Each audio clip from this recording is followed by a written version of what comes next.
Hello, I'm Rachel Gilkey, Director of Programming and Education at Irish Arts Centre in New York. We are delighted to be joining Skein Press today to help launch an absolutely wonderful collection of stories rooted in the storytelling tradition of the traveller community in Ireland, collected and told by Oein DeBhairduin with illustrations from Leanne McDonagh. This collection is vivid and lyrical, personal and universal, and as many of us at ISE who have now read it can attest to, a transporting reading experience, something I think we can all appreciate in this moment in time. Today also officially launches Irish Arts Centre's Fall 2020 digital season and our Fall at Home with Irish Arts Centre series. Please do visit irishartscentre.org to find out more about our programming, which we're pleased to be able to offer for so much of it for free across all our disciplines, with the goal of keeping us connected and inspired through this autumn. I'm delighted that Oein will be joining us again on November 1st to take part in our annual Icha Hauna Irish Halloween event for families. So that means you have between today and November 1st to order the book from Skein Press. Links for both IAC's program and how to order the book will be in the comments, and please do submit any questions there as well for after the reading and conversation. I'd like to note that Skein Press will ship internationally. I'm just going to say a few words before Oein reads, and then we have a chat. Oein DeBhairduin is an educator, poet, folk herbalist, and an avid archivist of traveller tales, sayings, retellings and historic exchanges. He manages an education centre, has had the honour of being Vice Chair of the Irish Traveller Movement, a council member of Mincar Widden, and a board member of several local Mincary action groups. Why the Moon Travels is his debut, and the voice it gifts the reader with is poetic, assured, frank and skillful. Sebastian Barry said of it that it is a truly important book, which manages somehow to embody in the same breath the dazzling philosophy of the Pavi and the powerful poetry in their stories. Oein DeBhairduin's lovely introductions are passionate and beautifully written in their own right, and his versions of these vivid stories are extraordinary and deeply affecting. The whole enterprise is both personal and universal, and also marks the debut of a true writer. This collection of stories marry the natural world and the human one, and have something very important to say about the connection between the two. Connection is a key theme in Why the Moon Travels. The connection between child and parent, between teller and listener, between childhood and adulthood, and between a traveller and their culture. When we think of collection of folk tales, the Grimm brothers spring to mind, and perhaps Lady Gregory for Ireland. Stories from the oral tradition of a culture are gathered and processed for consumption all too often by those outside it, and it is both rare and wonderful that this connection gives voice and value to the richness of story, and that it is authored by a traveller as well as a poet, teacher, activist and herbalist. The writer Chimamanda Ngozi Adichie speaks of the danger of one story, and I am sure that many among you are aware of how words used about travellers can be woven through with poison, and the very real danger and impact of that. The stories in Why the Moon Travels, and I guarantee that more than one of them will lodge within your heart, are both balm and celebration. And I would be remiss not to mention the beautiful artwork by talented illustrator Leanne McDonagh. Oein himself puts it far better than I could in the introduction to the titular story when he says, "One of the reasons we tell this story is that it reminds us that travellers are part of the world, and the world is part of travellers. When you don't see or hear yourself anywhere else, stories like this become important as an anchor to where and why you live." But what are they about? Covering a timeline that spans from pre-Christian Ireland with the tale of Meath the Healer and his sister Ermit, to famine times and the tender heart of a hedgehog, to DeBhairduin's own childhood, where he shares how the stories found him and their resonance in the timeline of his own life. Plants and animals hold stories and cures, and even the stars above us are glittering fragments of an enormous fisheye. I loved this book, and it is an honour to have been asked to launch it. I wish Oein every success with Why the Moon Travels, and look forward to seeing what he does next, as I am now a huge fan. I'm now going to invite Oein to read ye a little bit from the book itself. So get ready. And what we see there, hopefully here today, is, I suppose, an opportunity for us to continue a conversation. I think that is largely overdue. Quite often we listen to each other in hopes of replying, and rather than truly listening to each other. So here is a part of what I very much feel is a part of my own heart, shared in the most honest way I can share it. So the story I chose to first read would be Why the Moon Travels, which in Gammon is titled An Alumi Ludas Mushner. My father used to stand in the hallway, beneath the amber glow of the light, equally stepping between the bedroom my brother and I shared to that of my elder sister. With a cup of tea in hand and maybe a cigarette, he would recount the old stories and lull us off to a deep sleep. He was gifted these stories around campfires in his youth, from young and old alike, who filled the evenings with tales and the ever-growing retellings. For many travellers, it comes with a responsibility to retell it. For stories passed in. One of the reasons we tell these stories is that they remind us that travellers are part of the world, is a part of travellers. Here instead of anywhere else, stories like this become important as an anchor to where and why we live. This is one of the traditional stories my father once told me at bedtime. It's shorter than most, and although somewhat bittersweet, it always made me smile. In a time long ago, when the earth was young and the moon was set in sky, silent still. Sometimes, in whispered rumours, it was said that the moon would visit. When it did, it took the form of a beautiful lady. Charming, alluring, stern and strong, she was a light unto herself and was kind to those of the earth. She guided many at night with the light that she had borrowed from the day, making sure that none would ever lose their way as they travelled near or far from their home. It was told that once, during her time on earth, that she met and fell in love with him in care. He was of short stature, slender and wispy, without a single distinguishing physical feature that would stay in the minds of those who had met him.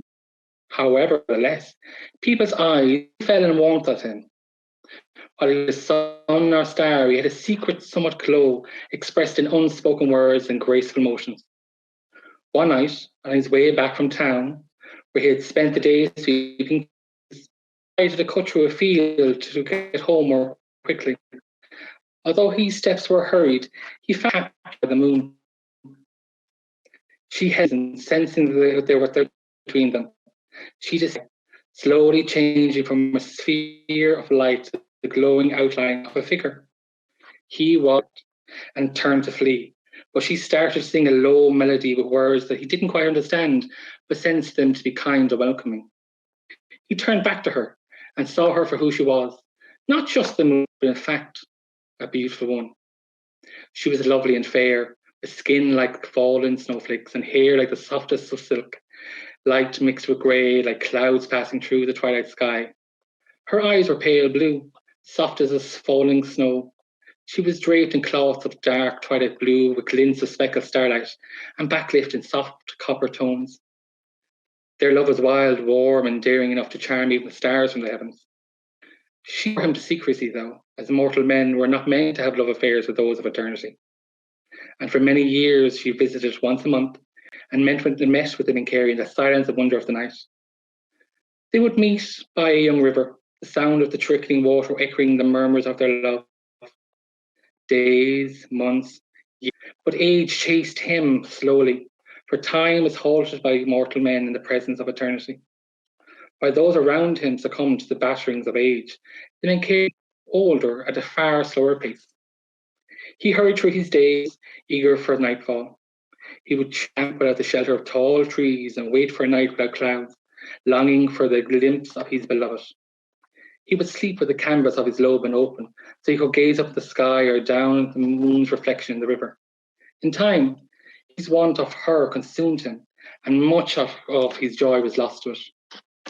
The once charismatic Mincair grew boastful and full of pride.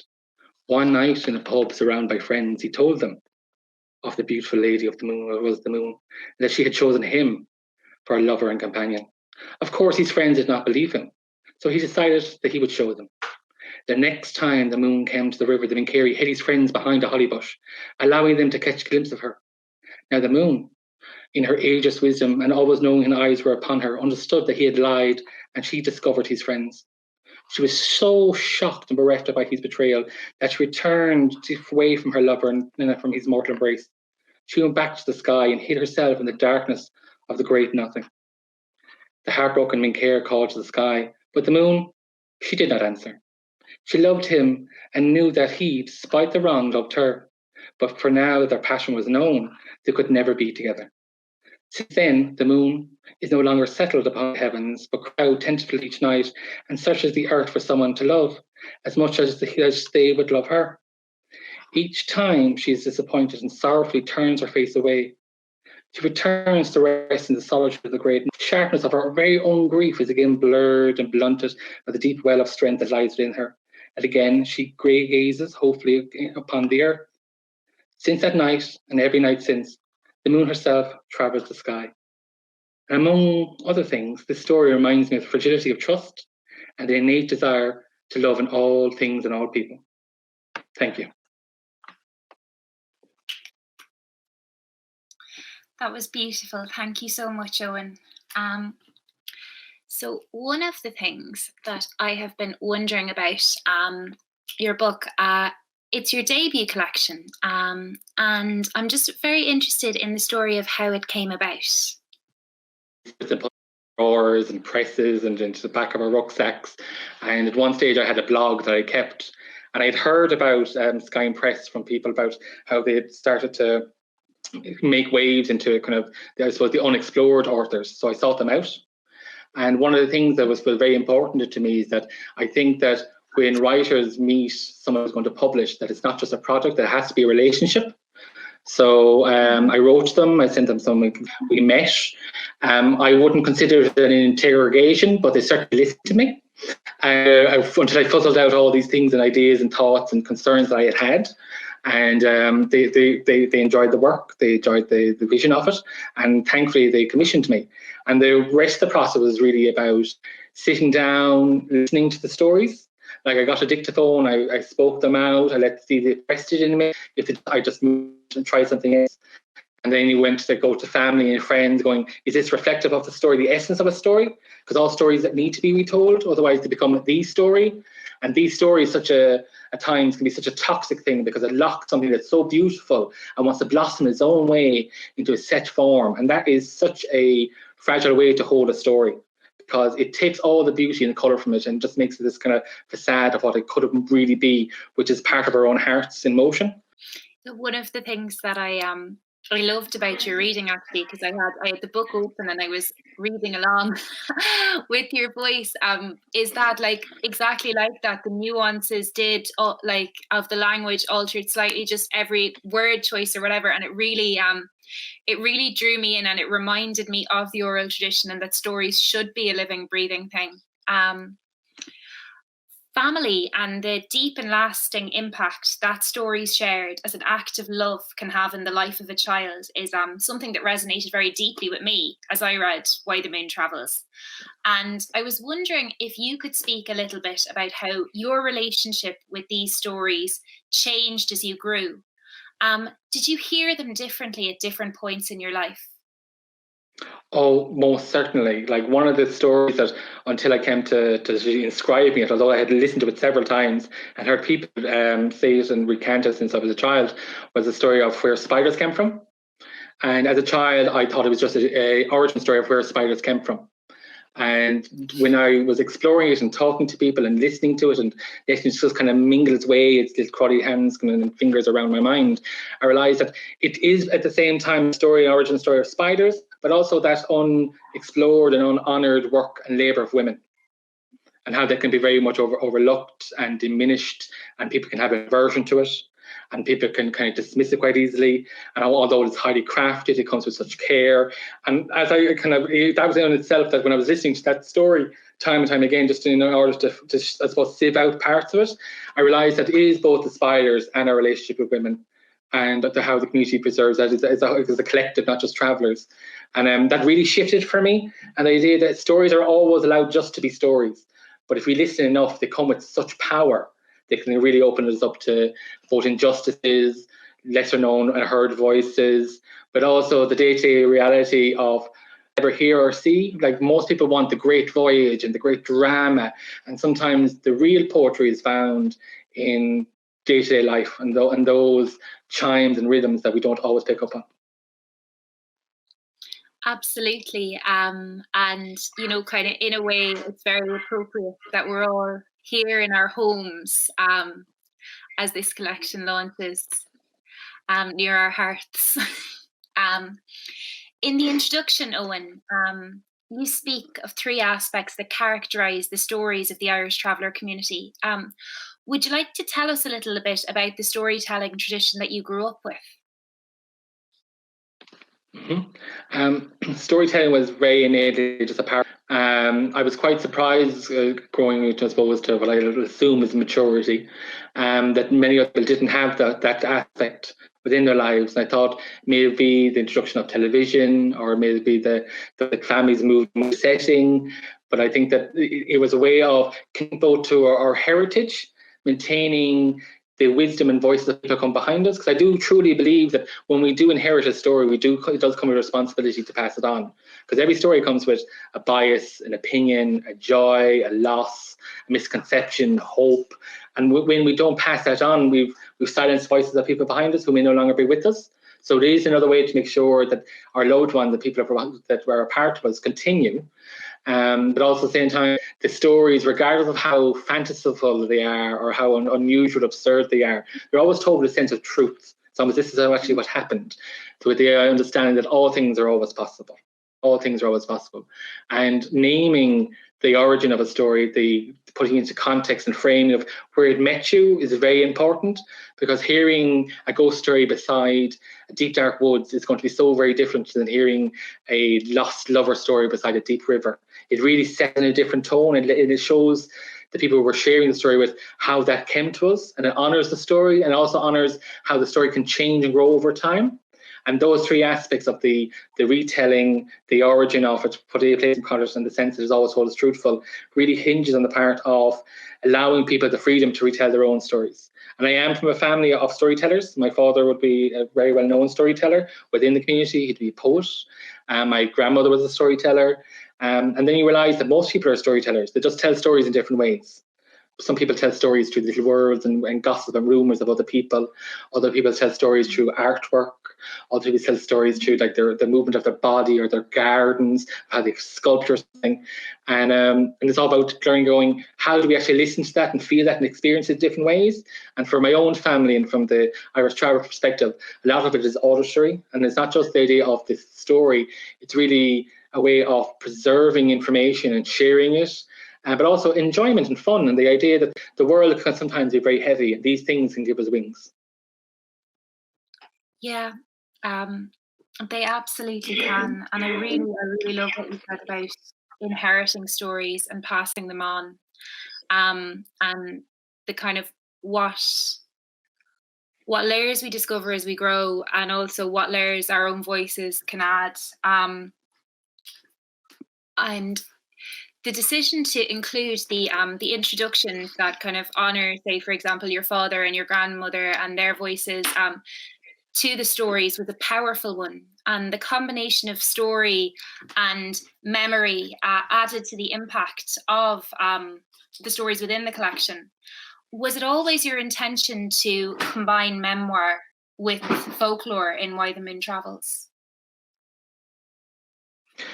No, I wouldn't. I thought originally it was kind of going, I'm just going to write the stories, this is what the stories are, this is how I'm going to share them. And then when I was listening to them, it really became quite clear that you can't just pass on a story at times. Now you can, and I've done it, but it doesn't always have the same flow with it.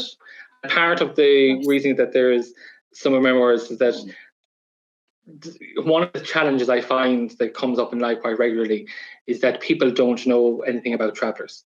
And as a traveller, with my own complexities and diversity and identity, to produce to a single factor that people don't know something about, rather than adding to a sense of mystery, does in fact lead us to greatly a sense of isolation. So adding stories that were authentic to myself was a way of saying, I want to be part of your conversation. Come, rather than just read, come and sit with me and let's share this experience. Because all stories are parts of us, And I kept cropping in. The idea would be my original introduction and framing of it was actually in an email to say this is where the story came from. But they quite slowly navigated their way into the actual stories themselves in a very natural way. And then I just started to realize that they themselves are a part of that story, recognizing where they came from and also their effect on me, because they have had a profound effect on me, and parts that I haven't even really got to understand yet. There's different ideas and points of my own life that I use them as points of strength or points of release or kind of just as determination and focus. And I think that's one of the things that we all discover, especially as a writer, is that the stories are very much and authentically a part of us, and they're forever retelling themselves to us. We're always getting another version, another line, another perspective. And I just happen to be in this one, and I'm absolutely joyed to be. That's beautiful. It's clear from reading the stories, and also from what you said there, that there is such a wealth of lore to be cherished and shared in traveller culture. Was it difficult to narrow down to the 20 stories within the collection? Yes, to put it simply. I think we all make assumptions about our own lives and where we are and our own experiences. There's loads of factors that the people within the wider traveller community, outside the wider kind of traveller community, had known about. I thought it was very ordinary for people to know why badgers have stripes, the origins of spiders, and the moon, why she moves in the sky. I had assumed that these factors and understandings were known. Just like we have some stories of like the wren, who's the king of birds, and the robin, the red chest, and kind of going. And I just found it fascinating of how our community had lost a lot of that connectivity. And I was kind of going, so when you're in the world and you're wandering around, is the world around you a strange place?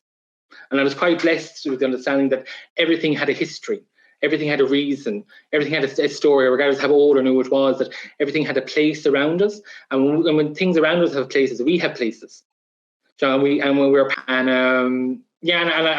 that it really showed myself a mirror to my own, I suppose, conceptions of, only because I have been experienced or know something doesn't mean the wider community may have experienced it. But also comes as a real challenge, but to us all to actually start to reconnect with our own stories. And something I always like to ask people, and no one should ever be put under pressure to answer it, but can you remember the first story that you were told? And can you remember the first story you told? Because I think a lot of times that puts a lot of framework around ourselves and how we relate to people, what we value in exchange, and then the idea of like kind of what like excites us and gives us that warmth and fire. And many people don't remember. And I was kind of going, well, maybe go find out. And if you don't remember, find new ones. Like pick a story to be your new first story to tell. You know, and because I think it's part of the tradition, and there's loads, and one of the things I'm hoping to progress on to later is because I actually know it wants to go up, but it's coming out to me now. The idea of kind of another book, and I'm hoping to plant it around traditional ghost tales, but also just ghost tales that are traditional, but also my own kind of what's coming out of my own imagination, and ideas and thoughts. And there's creatures and features and factors of our own tales don't have. Part of it, I think, is because we were in a nomadic community, we moved around different areas and regions, different language aspects, that we picked up bits here and there and our own imaginations. So they are unique and they're different, and we're most certainly not short of stories. But however, we are very short of platforms to share them. And I think that what the book really is bringing is a step into that world that hopefully far more people will follow after me. Absolutely, and what a wealth of stories you have shared. And I really liked what you said about kind of how they connect us to the world around us.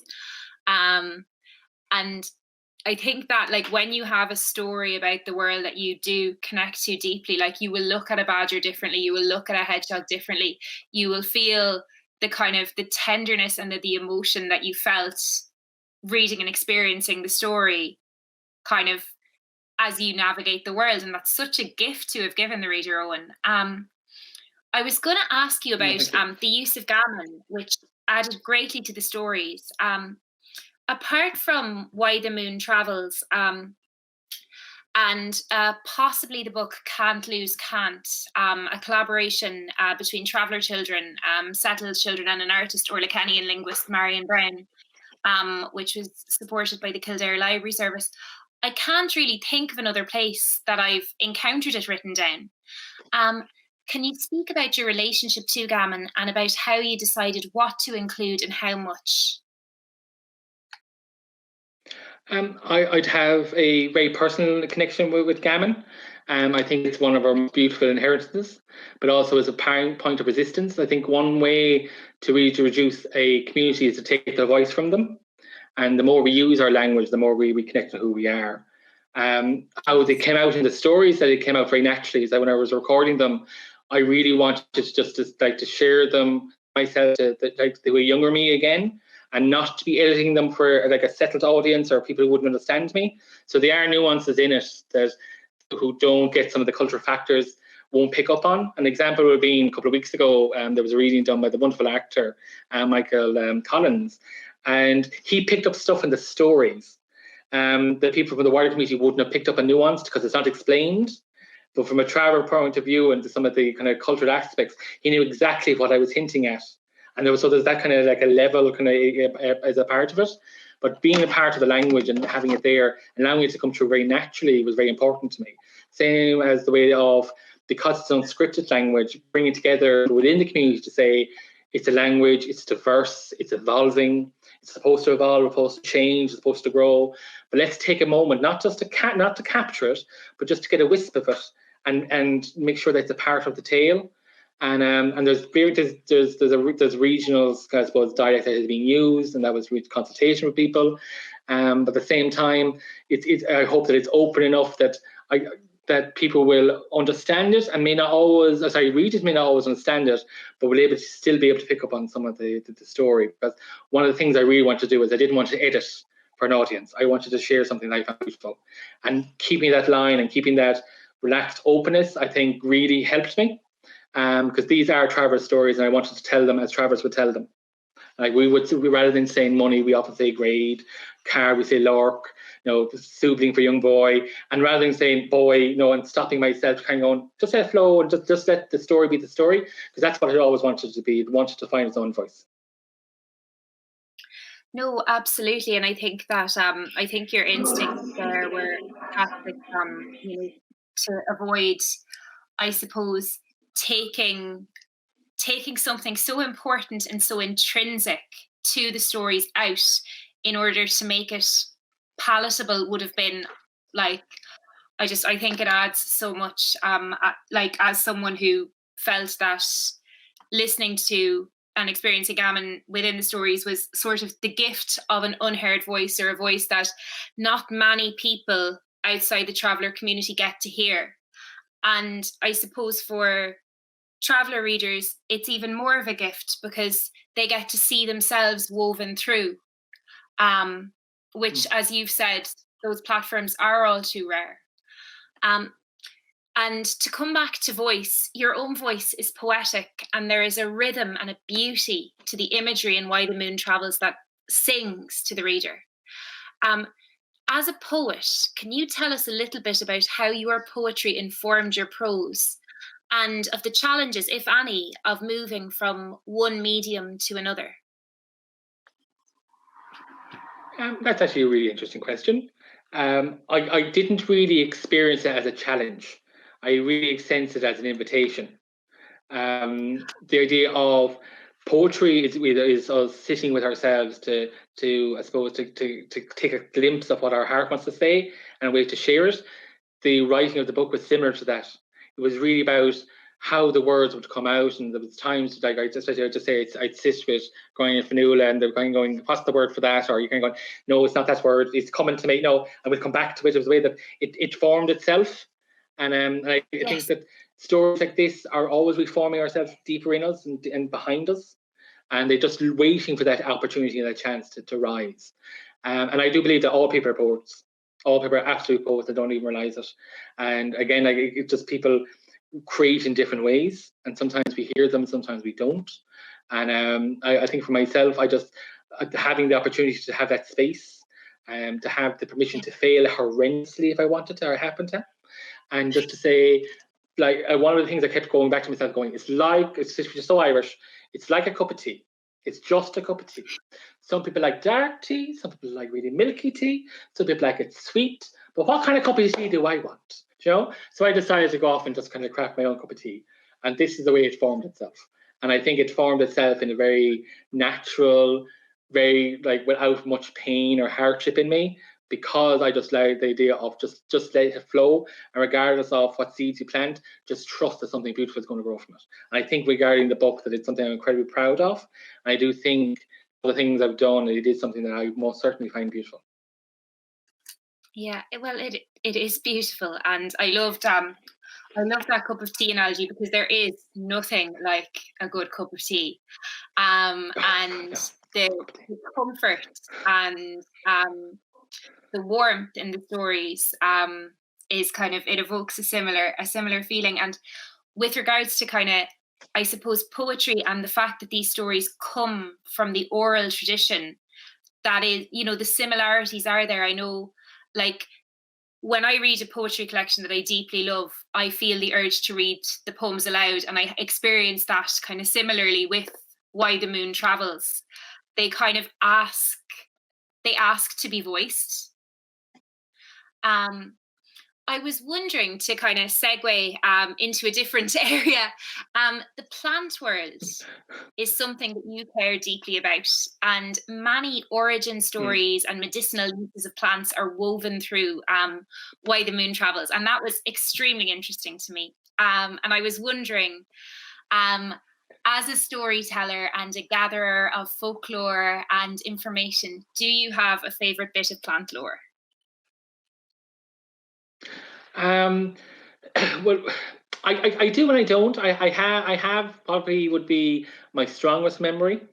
So there's a plant called bindweed. Most people will often find it growing on tendrils of walls, on fences, and especially the ones with the crossed wires. It's a broadleaf plant with a kind of a trumpet of a white flower.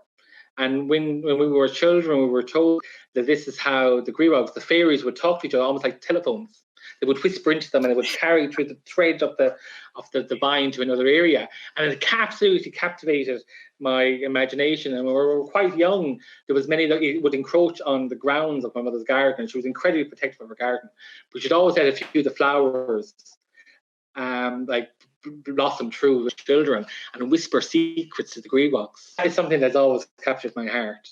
But if we start looking at the tales around us, there's so much information that we at times we're so disconnected from. And and I tried to improve it very naturally in some of the tales, like the tales of the groundhog, of the hedgehog, and the story of some of the food that he brought to some of the main character kind of families. Some of those foods are not only high in nutrition, but also help stave off the pangs of hunger. They help ease kind of digestive problems with people who haven't eaten for a while. So there was ways of kind of imbuing this information within a tale, kind of saying, if you're ever in that situation, remember, because this is how we were told about some of the stories. And even the baneful ones, there's a plant called hemlock, which is incredibly kind of specific skin. And we were told it was angel breath for children, because if you ever slept beneath it, that the seeds are so toxic, it was to induce a kind of almost a comatose state. And the idea was that you'd be swept away in the breath of angels. So that kind of way of telling stories was both to inform us about the qualities of the plants and the herbs, but also the dangers of them. And it's a effective way of saying that, beneath it, angels will sweep you away. To ingrain those kind of wisdoms within ourselves. But I have to say the tales and associations with bindweed is something that's found a very warm place in my heart. And even now, when I pass them, I'm very going to go, just like say good positive things, just in case. That's absolutely beautiful. And actually, bindweed was one of my favorite flowers growing up. I always just thought it was so stunning. Like, I didn't understand why people didn't like it, but I grew up calling it tangleweed. But having the story you told about hemlock and angel's breath is probably the most evocative and beautiful warning to a child I've ever heard. And speaking of vulnerability, having a new book in the world, out in the world, is an exciting and vulnerable time. The stories you've written here were always intended to be shared and handed down from person to person. But how do you, as a writer, envision them being read? Did you have an ideal writer in mind as you wrote the book, or did you write it for the child you were and the person that you are? I think both. The idea is that I benefit in such a deep way from hearing the stories of the child. They became my compass, and they became my armor, and they became my sword. They became my extra pillow at bedtime. So they became all these things. So I benefited greatly from them. So I really wanted to retell my inner child, my absurd adulthood and self, but also to share with other people's and their children and their own inner children. Because I do think there's benefit in retelling our stories and reconnecting to our stories. The world without stories and the wonder of the natural world and our ancestors and people behind us and their views and their opinions, their imaginations, is such a hollow, pale comparison to the ones that we can co-create constantly with each other. And I just wanted it just to find its own echo in the world. And I do think it's something that I think you picked up on yourself, that I wanted them to be heard. They're written as the idea of going, it is an oral tradition, and it's an ever-changing tradition. But the idea would be, if we can say them, we can change them, we can grow them, and everything is acceptable. And everything's wonderful. And then, like, one of the most important things is the kind of going, it becomes part of your story, not just my story, the story. And that's what I think storytelling is really about. Is it's really planting new seeds and just allowing ourselves to water them and nurture them however way that we're called to, without these rules that we're told. Because I think these rules around writing is absolutely fascinating, of how people should write and how they should publish and how they should do this. And I think that takes us away from the idea of what we're trying to create. We all, at the end of the day, we all want to create something beautiful. And it's not just about a product, it's about creating something that we're sharing in communion with others. And that's why I think they've thankfully found the kind of crack in the wall and a warm place in many people's hearts so far. I do hope that it continues. But the stories are absolutely everything to us. But also they're allowed to be nothing as well. We're not bound by them. But I think what the least we can do to ourselves is give ourselves the opportunity to find what they are.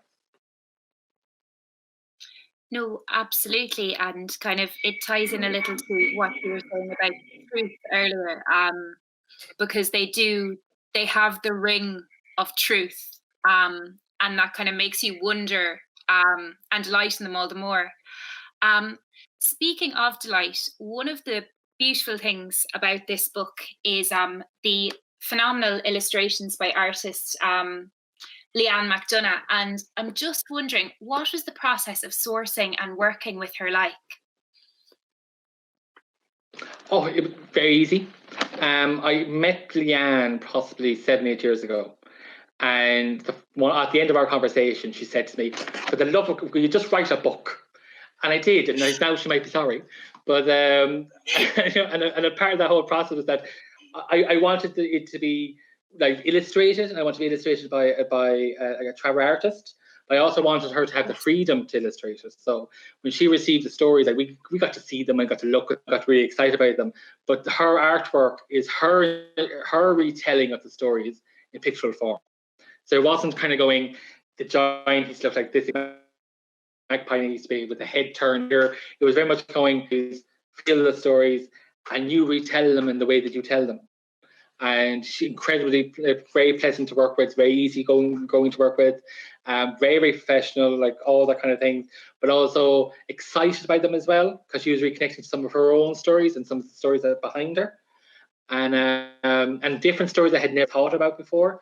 And so it really was an exciting process. It really was an exciting process. And it's not a process that I think that many writers today get to experience. Like, many people aren't really going to get to experience sitting around a kitchen table, listening to a story, writing it, having an artist from your community going, "I'll get this story, I'll see how it comes to me, I'll retell it my way," and working through that. So that it has been a wonderful collaboration, wonderfully exciting, but also it's really interesting on looking at stuff that she picked up on that I wouldn't have picked up on. Like, she she was drawn to certain images. Hey, I wouldn't have been drawn there, but that's the beauty of the retelling, that she was allowed to, and that's the whole sense of it. Retell them, give them your own life and the passion of it. And I have to say, it was really enjoyable. It was really enjoyable. And that shared memory and the kind of different responses that fit so seamlessly and beautifully together is so interesting. The value of collective memory is something that is discussed in the book. The Minker, they remember. And these stories are part of your heritage, but also a wider heritage. Aside from the beauty and the tenderness of the writing, this achievement is not just yours. In the introduction, you state that the stories were reviewed by your community members before being included. And in a sense, though the voice is very much your own, these stories have already taken up space in many hearts. What does it mean to you now to share these stories with a wider audience? It's an opportunity for us to have the conversation that we always seem to be saying we're not having, but we're just having in a different way, around our differences, around our similarities, around our shared origins, and especially so I've been a lot of times that there seems to be a distance between us, and there seems to be a gap between us, but in fact that our history is very symbiotic, and it's connective, and it's close, and it's wonderful. I always see that because of all the other noise. And actually speaking to the kind of people in the community, it was more about kind of idea of is how you remember this story. And other people go, no, that's not the story at all. It's different. And even at one stage when we were looking for an audiobook is coming, like one of the people who had hoped to read it would be my own father. And he comes with a really unusual peculiarity, is that he cannot read the sentence of that story. And I think that's a sign of a storyteller. Oh no, it's different in my heart. You kind of go, that's fine, but this is the story for the moment. And to make sure that especially those times I do name the living and I do mention the dead, and to make sure that was okay with it for people, that it was respectful. And one way or the other, there was no real getting away from the fact that I am from a minority group that people don't really know much about, that nothing has really been published by us in this format, that it does come with responsibilities, that you want to do the best that you can do. And I was very tempted just to do it my own way. But no one walks the path on their own. We always have people with us. So listening to other people and their insights, I think benefited the work greatly. And I think that it's something we learn from going together, because we don't really own a story. We're really just people. Absolutely. And I think that's a wonderful way to open it up to questions from the audience. So there's a question here from Joyce, and she wants to know, Owen, does each story have a moral value? I think we need to look about how we understand morals, and also how we interpret story. I think every story has a value that affects our morality and how we perceive them. I think the stories I had selected in the end with people were ones that came with a tone and a flow. But I still think that every story, like a story of someone going to a shop and what they bought, brings with them understandings of what they would spend their energy and money on and then purchasing, the journey to the place. So every story, depending on how we want to look at it, does have a sense of our own morality and our perceptions. But the stories I did select, I did want to get the ones and just kind of the whispers of the ones that that connected to something else if people wanted to listen to it. Because I think those stories are far more exciting. But at the same time, all stories have those keys in them. Just depends how we wish to turn them. No, absolutely. And actually, one of the things that you said a little bit earlier kind of reminded me of, like, I always think when you push a work into the world, that kind of like it kind of stops being a conversation you're having with yourself, and it starts being a conversation the reader is having with it. And it seems like this book stemmed from so many different conversations, and I'm just kind of wondering on the journey to this is kind of another question from a woman called Vivian. Knowing some of the discrimination that the traveller community faces, Was it a difficult road to getting published? I'm quite lucky is that the first publishers I formally approached would be Skein Press, and I think publishing has to be a partnership for me. I would say if I kind of contacted most mainstream publishers with the experience I had, is that things are going, I wanted to have a certain amount of a promise towards the tone of the book, how the book we present it, things like the conversations of, like, is it going to be published? I wanted to have a sense of, you're not going to get this physically produced as an item in a space that has the using anti-traveller rhetoric. So there's, and I don't think most people would have had those conversations or nuanced around them. And the idea of being a relatively very unknown writer, to kind of saying, well, rather than you taking a book, I really want to share this experience with you. And I'm trusting that you will honour it as much as possible, but also know that it comes with complications with me, and that those complications can be sounded out and found a new home in.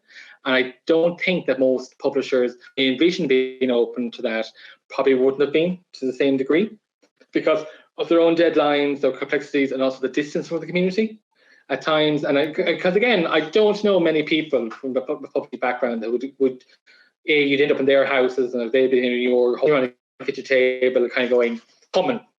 It's coming to me, I swear, and then just letting it run, and that process, and making sure that it was so honoured by the oral storytelling tradition, is one I think that most publishers wouldn't really be able to connect script writing on screens, and even the idea of I've a busy life, I've 2 roles and family, and people coping well with 2 p.m. kind of edits, that takes dedication. Yeah. That takes dedication to listen to an email to myself in that hour of the morning.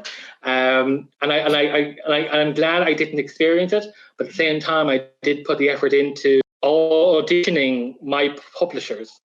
And I'm glad I got that to, rather than just taking a publisher that was my stuff on, and making sure that it was as much as possible rather than an exchange. And I think for many people, they might find difficult in that, especially they're writing from a place of sensitivity, of concern, of responsibilities that we know and accept aren't ours. Like, there's 40,000 travellers, my God, like, how can I carry them on my shoulders?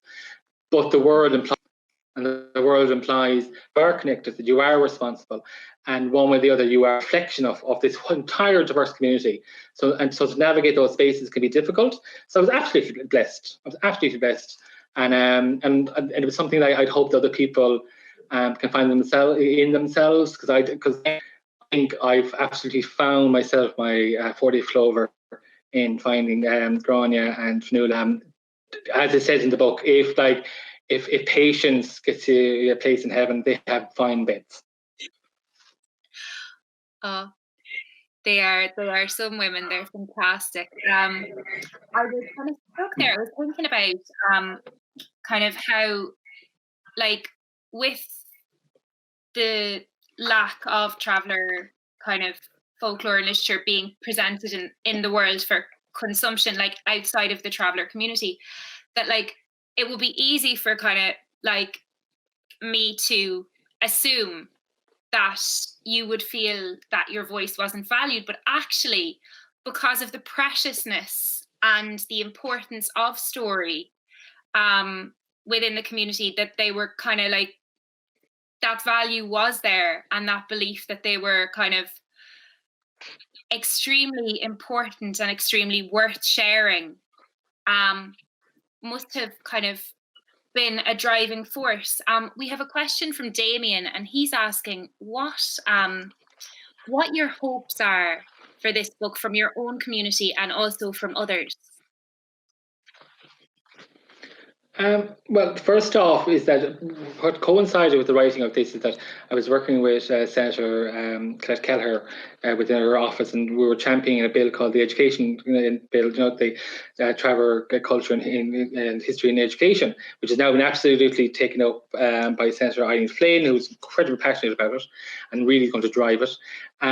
part of that kind of whole exploration was that we worked with the NCCA about our curriculum, and within the junior and senior cycle, there was no evidence of travellers within the education structure. Now, we did do people and we did reviews, and there were teachers who were gathering that information quite well, but there was nothing within the actual curriculum. And that space primarily troubled me for travellers, because I think we're all very used to a certain degree of the discrimination we have to carry with us, the barriers are in place. But for travellers, especially in situations people can be more distant from their families and their wider kin, and the barriers in place, to not know their own stories, to not see themselves in the stories, to not see ourselves be our own champions, our own retellings. Because like many of the elder kind of myths, especially the Ulster cycles, like people like Cullen, he was a traveller to us. You know, and you look at the stories, like he travelled, he did this, they were all part of us, you know. And then when you read the other narratives, especially within the kind of these other structures, you're kind of going, you don't really see us. And my first panic was kind of going, if we're not there, we can so easily forget ourselves and forget the importance of ourselves and forget that we are custodians of this ancient lineage. And I think what I was really hopeful is that this story is just another spark that will hopefully light fires up in people's own hearts for their own stories. And they've been like carrying them and holding them and embracing them have been an incredible point of resilience to myself, but also to share with the wider community the idea that we are not people of issue and problems. It's very important to me that you may not have had the opportunity to see us or to hear us or to spend time with us, but like our community is just as diverse and odd and wonderful and funny and terrifying as every other one. So can we meet each other in that kind of common kind of humanity field and meet each other as the ways we should always meet each other, rather through these limiting ideas that we have been hoisted upon us by a structure that doesn't know us, a system that can at times be suspicious of us, and that we're at times obviously distant from each other. That here is just another bridge in that wild torrent storm of a sea to say, let's chat. That's beautiful. There's a question from Martin. And he wants to know, what advice would you give to young men carers and other young people who want to be a poet or a writer? Write. Literally, if you have a pen and you can use it, write it. If you record it, record it. Nothing is without value. And I think honestly, they're kind of going, like I think 90% of that mountain you climb, which I envisioned at the time, if anyone has climbed it, I've done it 12 times, is the reek, no Patrick. You have the first little kind of lump that you have all this energy, and then you're slumped down again.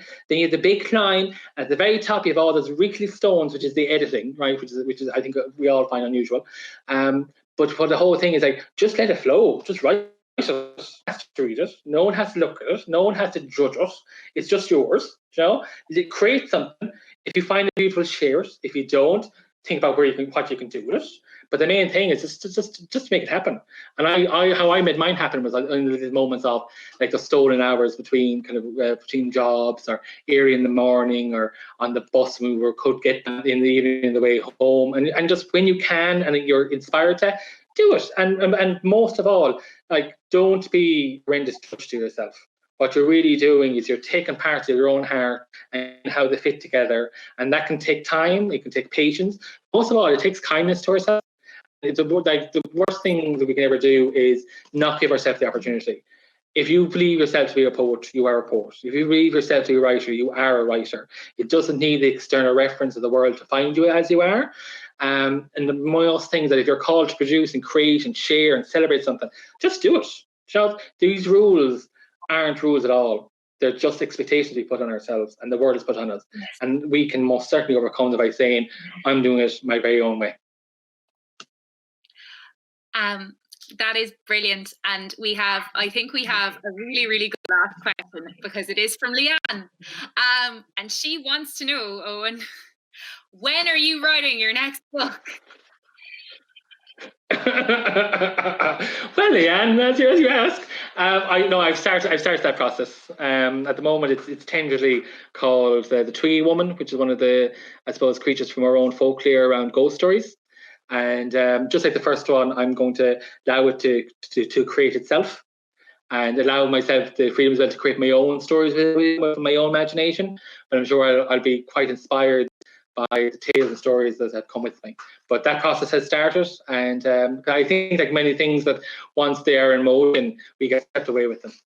And so far, I most certainly have enjoyed the journey. Yeah, and readers will too. They'll love the journey that you take them on, Owen. Thank you so much for your insightful and compelling thank you, answers Deirdre. tonight. It was a delight to talk to you. And I very much appreciate it, and everyone who's attended. And I want to thank everyone for joining us today. It was lovely to hear from Owen, and thank you, Deirdre, for your insightful questions, really pulling out from Owen all the beauty in the writing that he's done and his reason for doing it. And I also want to thank Grania and Fanula at Skein Press. And please do go and buy Why the Moon Travels by Oein DeBhairduin with illustrations by Leanne McDonagh. You can visit Skein Press online, and please also visit irishartcenter.org to find out more about our programming. Thank you.